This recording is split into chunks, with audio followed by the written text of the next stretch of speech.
Bom, vamos lá, gente.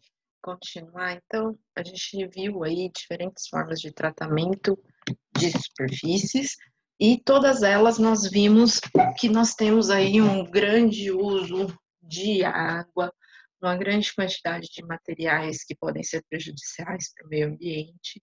Agora a gente vai entrar um pouco nessa parte, nessa temática, tá? Então, vamos falar dos impactos ambientais aí da galvanoplastia. A gente vai dar só uma pincelada nesse assunto.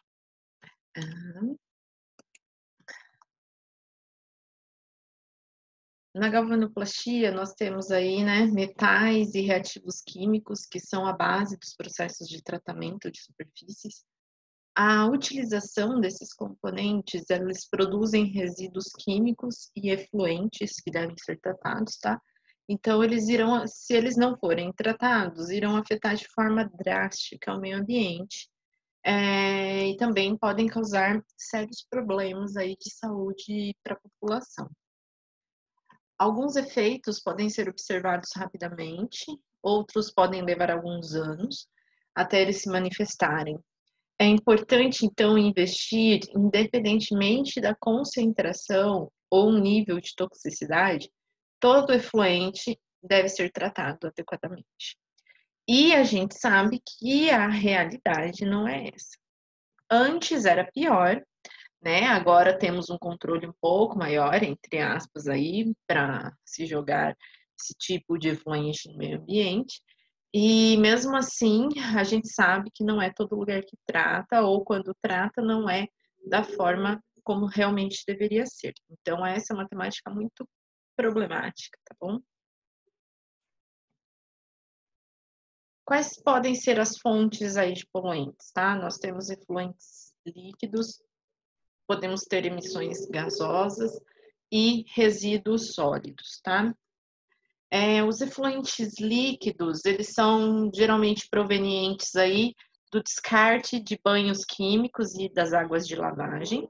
Nós vimos que nós temos entre todas as etapas do processo de galvanoplastia, a gente precisa de uma lavagem. Essas águas de lavagem, elas são preocupantes, tá? Porque elas carregam os produtos químicos de cada uma das etapas. Eles são geralmente coloridos, esses efluentes, tá? Alguns têm uma temperatura superior à temperatura ambiente, podem emitir vapores, dependendo da sua composição, e seus pHs atingem os extremos ácidos ou alcalinos. Vamos prestar atenção aqui, pH, tá? Quem não lembra, a gente tem pH lá de 0 até próximo de 7, pH ácido, pH 7, pH neutro, de um pouco acima de 7 até 14, pH básico. Não temos pH acima de 14, tá bom? Então, cuidado aí com fake news que vocês recebem pelo WhatsApp, onde fala aí que a gente tem que consumir alimentos com um valor alto de pH para evitar o Covid, tal. Não tem aí limão com pH 22, a gente não tem agrião com pH 27, tá bom? pH vai até 14. E temos alimentos que são com pHs mais ácidos, alimentos com pHs mais básicos. Cada um tem a sua função nutritiva, mas nenhum deles vai ser milagroso aí para a Covid. A gente tem que tomar os nossos cuidados, o que a OMS nos orienta e seguir, tá bom? Mas vocês, como pessoas esclarecidas, pelo menos vocês sabem que o pH não passa de 14, tá? Então, vamos continuar. De uma forma geral, os efluentes eles são gerados em operações de galvanoplastia e consistem aí nos descartes periódicos dos diversos banhos concentrados que são liberados aí, né? Então, desengraxantes podem fazer parte da composição, os decapantes, fosfatizantes, cromatizantes. Nos banhos de eletrodeposição, a gente tem geração de resíduo tóxico.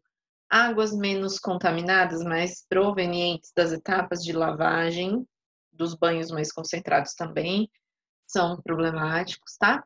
E esses efluentes, eles são geralmente compostos por água e reativos, que fazem parte de cada uma dessas etapas.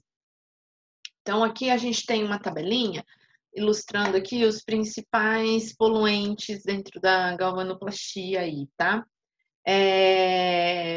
Os inorgânicos aqui são provenientes dos processos galvânicos, de tratamentos térmicos, tá?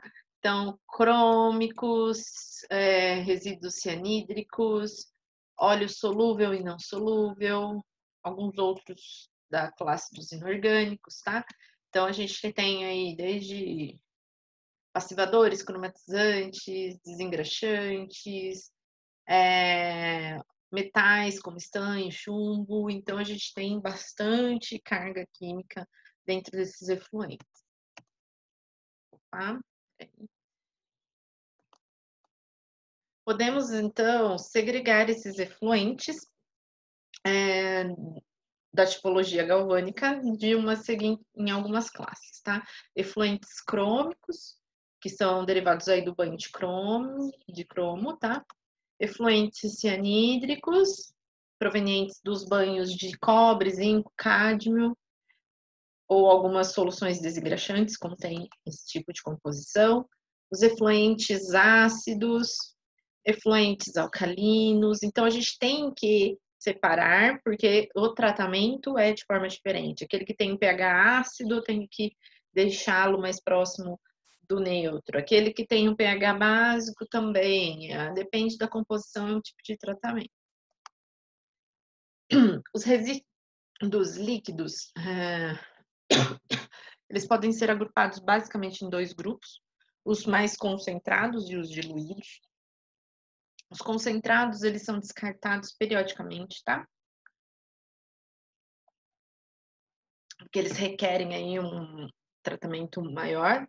Os diluídos são descartados de forma um pouco mais contínua, já que eles vêm aí de água de lavagem. E eles podem ter aí uma menor carga, mais fácil de ser tratado. Os resíduos líquidos são provenientes aí dos processos industriais, eles devem ser segregados de acordo com a sua classificação ou características químicas, separadamente dos coletores pluviais, através de canaletas e tubulações para tanques de acúmulo concentrações, né? Convém que os tanques de acúmulo sejam dimensionados com o volume que atenda à vazão diária de descarte de cada um dos efluentes, para garantir, então, a execução de manutenção de equipamentos ou de outra eventualidade numa estação de tratamento. Então, tem que ser pensado quais resíduos são gerados, como esses resíduos serão armazenados, quanto tempo, então tem toda uma logística, tá bom?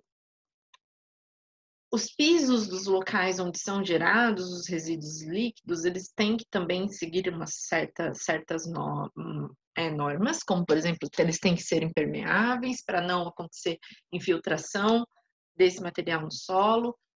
Tem que conter bacias de contenção para que não haja misturas de efluentes com classes diferentes e com isso podem liberar vapores tóxicos ou você não consegue depois tratar porque você tem uma mistura muito grande de coisa, tá bom? Quando não houver inclinação suficiente para a captação do efluente por gravidade, tem que se construir caixas de transferências e usar bombas químicas para cada tipo de efluente, para conseguir separar, tá bom? Emissões gasosas é um outro tipo de poluentes gerados, tá? As emissões gasosas são provenientes de reações eletrolíticas, reações de decapagem, reações de desengraxe, reações de corrosão. As emissões gasosas, elas podem ser coloridas ou incolores, tá? E geralmente são irritantes ao trato respiratório. Você sente seu nariz arder, garganta seca e afins. As emissões gasosas devem estar de acordo com a regulamentação do Ministério do Trabalho, as quais recomendam as concentrações máximas dos diversos tipos de poluentes atmosféricos, tá?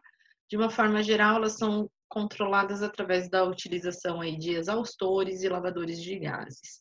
Então, é necessário que toda linha de trabalho tenha um sistema de exaustão funcional que compreenda e que consiga dar conta de todo o gás gerado. Lavadores de gases, eles são equipamentos para o controle da poluição atmosférica que podem ser utilizados na remoção de particulados ou gases de exaustão em praticamente todos os tipos de plantas industriais. Eles utilizam líquidos para lavar, resfriar ou reagir com as substâncias poluentes contidas nos gases a serem liberados aí para a atmosfera, tá? Então, eles acabam transformando isso em um líquido para poder tratar de outra forma. Os resíduos sólidos.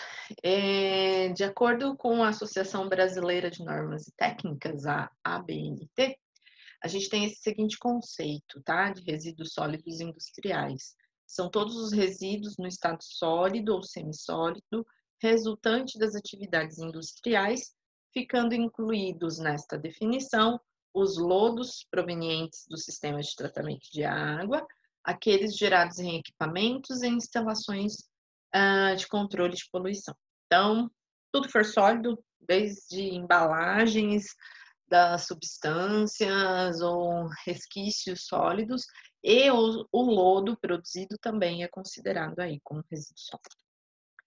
Eles são classificados quanto ao risco potencial ao meio ambiente e à saúde pública, e em função das suas características, temos algumas normas que regem a disposição correta desses materiais, tá? Então, temos algumas normas que são citadas aqui.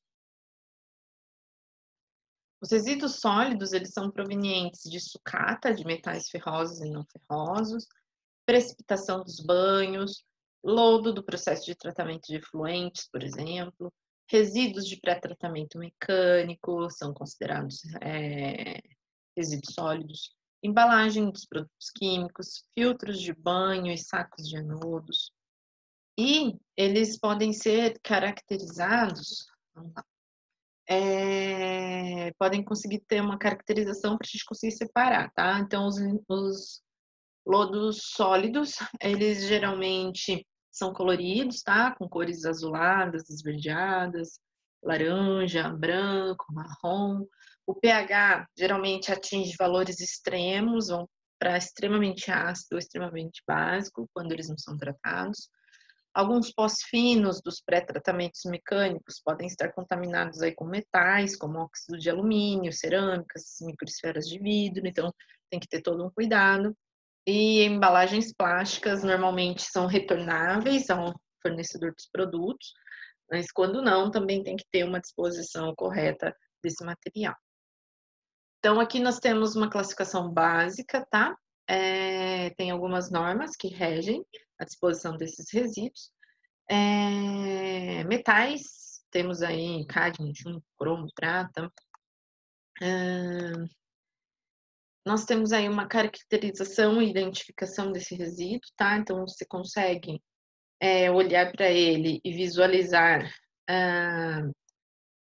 granulometria, se é lodo, se é resíduo sólido, seco.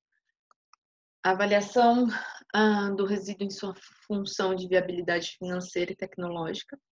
Você consegue também analisar se o seu resíduo é reciclável ou não, se ele pode ter uma outra destinação útil, e aí então deve-se verificar se o resíduo ainda possui componentes que podem ter um valor financeiro, e se sim, se existe tecnologia capaz de recuperar isso, se você pode revender isso. Então, muita gente está trabalhando nessa parte de dar uma nova destinação a resíduos para uma empresa que pode ser matéria-prima para outra. Procurar uma destinação final adequada ao seu resíduo, tá? Então, para os resíduos classificados como recicláveis, tem que identificar a empresa, os procedimentos que ela adota para que gerem menor volume de resíduos. Para os não recicláveis, tem 3 destinações oficiais aí, como incineração, aterro químico, tá? A administração interna do resíduo tem que definir os objetivos, tornar os resíduos cada vez mais recicláveis, procurar despotencializá-los.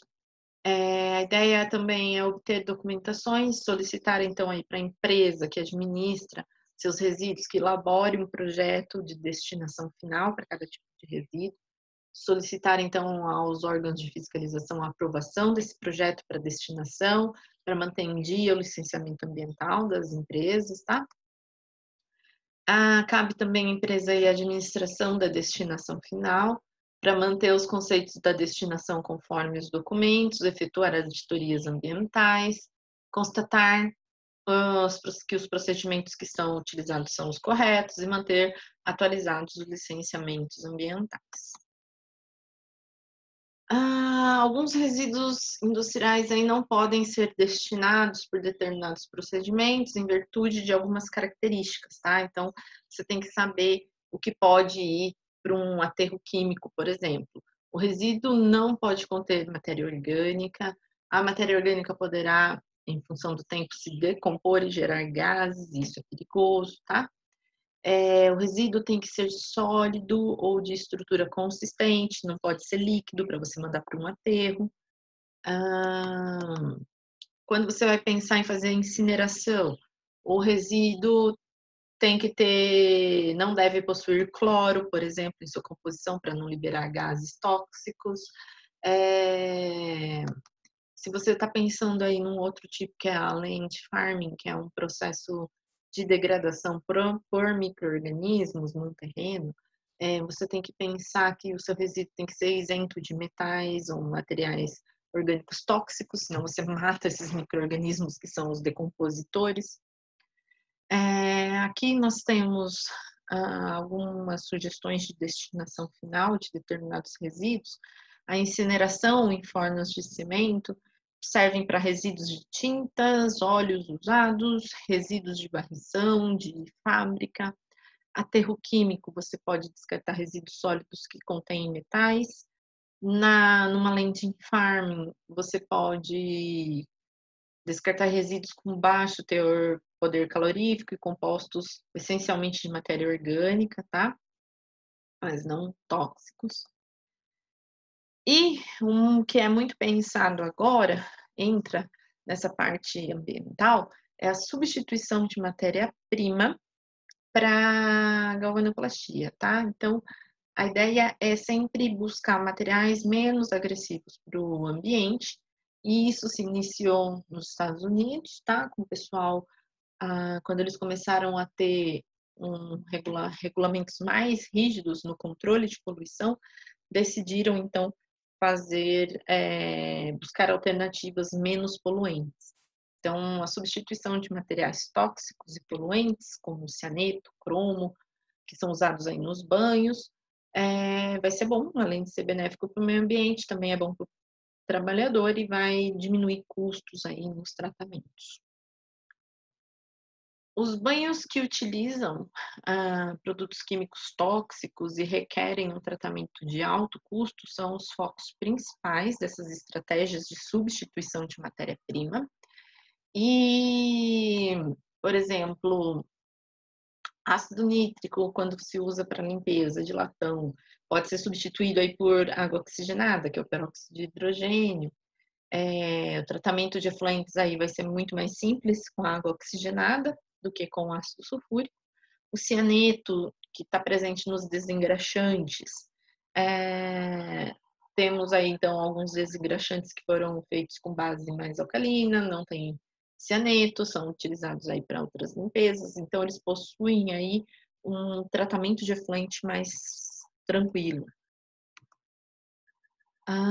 Também aqui substituições para cianetos nos banhos, níquel, outras substituições aqui também, tá bom? Então, essa tabela aqui fala um pouco dos processos alternativos que já existem, sabendo sempre que nós vemos que estão sempre buscando novas alternativas, tá? A energia, então aqui, ó, além da água, o segundo insumo mais utilizado na galvanoplastia é a energia elétrica. Então, ela é necessária aí para as reações de deposição, operação dos eletrólitos, motores, compressores, além de aquecimento quando a gente precisa, tá? E secagem das peças. Então, a energia é crucial para o processo e é muito utilizada. Embora não haja uma legislação que controle o consumo, ah, tem que se ter o cuidado de reduzir o consumo de eletricidade ao mínimo, tá? Principalmente pensando aí em custos. Então, essa figura aqui, ela ilustra uma escala de medidas de produção para uma galvanoplastia mais limpa, tá? Então, a ideia é reduzir aqui na fonte substituições de matérias-primas. Então, quando a gente fala de redução na fonte, é no básico. Substituir matérias-primas, estender a vida dos banhos, reduzir o arraste dos banhos, reduzir água de enxágue. Quando a gente fala de reciclagem dentro ou fora do processo, reuso de banhos gastos, reuso de água de enxágue, reciclagem do banho. Quando fala-se de melhoria no tratamento de efluentes, segregar as correntes e efluentes, melhorar a eficiência do tratamento deles, tá? Então, tem se pensado em diversas etapas como se melhorar o processo de galvanoplastia em termos ambientais. Então, com notícias de jornais em mãos aí, isso aqui era uma atividade que eu tinha para os alunos. Vocês conseguem encontrar aí várias notícias que falam de empresas que foram fechadas por problemas em legislação ambiental, por poluir rios. A gente tem aqui na nossa região exemplos de rios poluídos e a gente sabe, não só por empresas de galvanoplastia, mas outros tipos de empresas, então a gente sabe que essa é uma problemática, tá? Então, vale a pena aí pensar um pouco sobre o assunto, ler mais um pouquinho. Tem questões ali para vocês no mundo e até a próxima, tá bom, gente? Então, vamos lá. Vou trazer mais depois para vocês sobre a temática aí de parte ambiental. Até!